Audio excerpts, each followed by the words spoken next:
Because what I've found, a lot of salespeople right now especially, everything's focused on price. And if you talk to someone, they'll say, I can't really sell because everybody wants the lowest price. You know, nobody has any money nowadays. How do you counteract that? Well, first off, I start out by saying that nobody has any money nowadays. I mean, there's a lot of people spending a lot of money right now.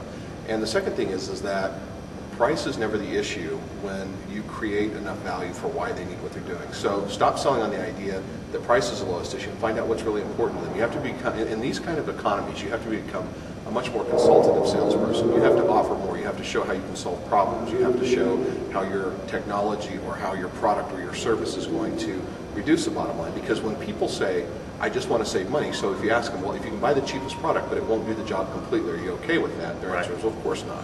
Right. So price is never really the issue. What the issue is, I want to get the most value I can for the smallest amount of money. Great. That's a great place to start working from. Let's see how we can do that for you.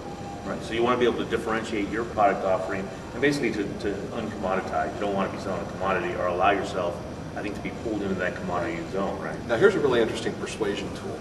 What happens is, there's been a fair amount of research around this. When doctors, for example, are given a list of tests to check off to say, okay, I want to order this test, this test, this test, and this test, then they order about 3 tests. Right. Okay, when they're given a whole list of tests and asked to unselect what they want, right, they order 2 to 3 times as many tests. Now here's the interesting thing if you're a salesperson. If you go to the table and say, listen, great, I understand, you want the lowest price. Here's what you could have. Just tell me which things you don't want. Right. Now what happens is they are willing to take a few things off the table. Sure. Great. So now you've taken things off the table. Well, what's left is something they're willing to fight for. You know, I have to have this. I have to have this. Great. For this price, you have to take 3 things off the table.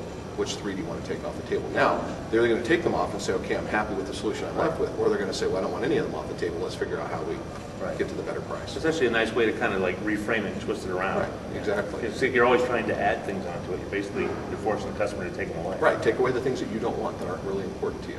Okay.